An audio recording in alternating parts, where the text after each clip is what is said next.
Hey everyone, Sabrina from Campbell's Freedom Farm, and today we're going to plant the trellises on the exterior part of the vegetable and flower garden.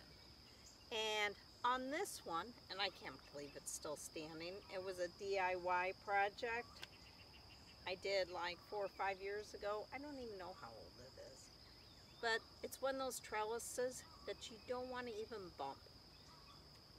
Taylor laughs and says, these hyacinth beans are what hold it together. And that's what we're going to plant, obviously on clearance for $1. And I plant this every year on both sides. And these grow, I mean, beautiful, bushy. It actually would be a bush. If you had nothing for it, it would still stand up 20 feet or 8 to 10 feet, but with the support it'll go 25 feet. So this is also a nitrogen fixer. So I put stuff around the base later on, companion planting. I put flowers around here as well. Not that it needs it, it's just that I buy too much and I have to find a place for it. Anyway, this is out of Africa. And people say that you can't eat it. Well, a lot of people make in other countries some noodles out of it. So you've probably eaten it in Asian restaurants or Indian restaurants.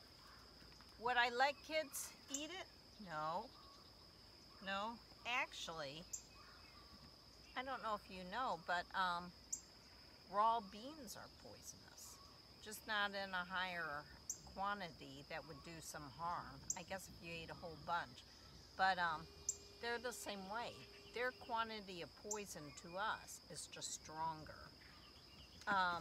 But boiled or prepared other ways, yeah, I've eaten them. Have I prepared them? No. I leave that to the professionals. But if you have young kids, be very careful with the beans.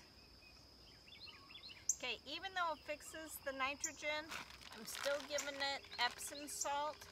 And I probably, when I plant my flowers, they'll get, fertilizer, but it won't hurt this. So what I do is I plant it in the middle of this trellis. Hold on. And then I tie it as it comes up, so it spreads and goes up. And it'll wind around here, which is great. That's what I want to do. But anyway, the hyacinth bean has been used in history, even though it came out of Africa and pretty quickly went to Asia. And by the way, it's been used for everything from nosebleeds to the leaves made into a bolus for snake bites. I could see that. I wonder if that works from some of the cobras in Africa. Scary. And so, but it's also very tasty. Very tasty. When I lived in Thailand, they used it. And it was wonderful. But it's really high in iron, copper, and zinc. So it's really good for people that are short in this. If you're sick, respiratory, you need all that, you could get it from there. Okay, so I'm going to do the other side, and then we're going to go to the next trellis, and we're going to plant something totally different. All right, now I'm on the largest trellis. Now I'm going to take photos and a video of how tall this is, but I would say it's a good 10 foot, well, not 10 foot, maybe 9 foot. And what I'm going to grow on here are 2 major plants. Now, the hyacinth bean, which was really old, actually was introduced to India around 1600 BC. Introduced to North America. We're going to plant the Loofah. Does everybody remember the loofah sponges? This was introduced to North America 9,000 years ago. So how old is it originally?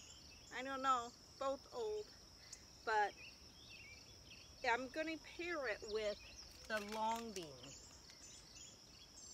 These long beans are just like, they're actually 12 inches.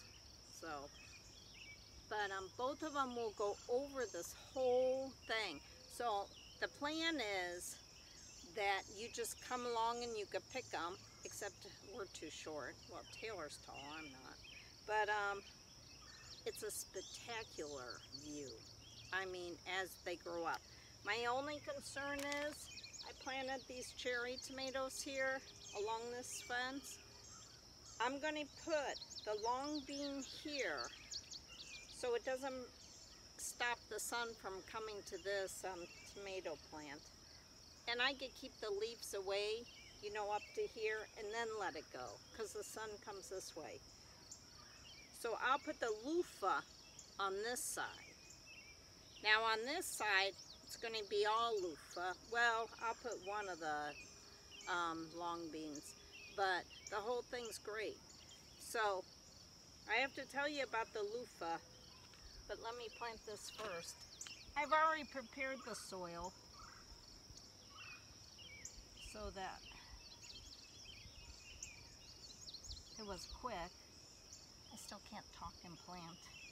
It's like chew gum and ride a bike. The loofah sponge is actually a gourd, an edible gourd. People don't realize it's edible. Most countries eat it. We're the ones that make it sponges, make it into sponges. So, it's really got some roots. So, basically, you could eat this when it gets up to 5 inches, 6 inches. After that, forget it. It's just a hard shell. Now, I'm planting it right here by the chicory. It looks like a weed, but on both sides are these spectacular flowers. Chicory, have you ever had that in your coffee? It's very good. Actually, extremely healthy. So I'm just going to put one of those here. So 2 long beans and 1 loofah. Loofah, I grew it once over here by my pear trees. It was so tall that it started vining through all the trees. It was some out of, I don't know, a movie. I could see Tarzan swinging on it. Just kidding. So basically, let me finish this and then I'll show you the end result. Hey everyone, I finished. So what I did over in the summer kitchen on the trellis there, and I'll take a picture, I put the 2 remaining long beans on that trellis. And over in the corner in Stefan's area, I put the loofah. There were 2 loofahs, and I want them to cover that fence. That's it just kind of overlooks the logs that I kept after we lost the house. They're beautiful logs, but not the way they're just piled.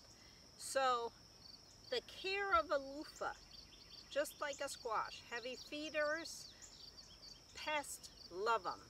So take the neem oil, spray underneath the leaves and on top, and then watch and see if there's still a problem. Then you could cover the leaves and spray with some that's organic, that doesn't hurt bumblebees. And this fall, I'm going to show you how to make the loofah sponges. We can make some great presents. So this is Sabrina from Campbell's Freedom Farm. Go get your loofah and hyacinth plant and the long bean. Bye.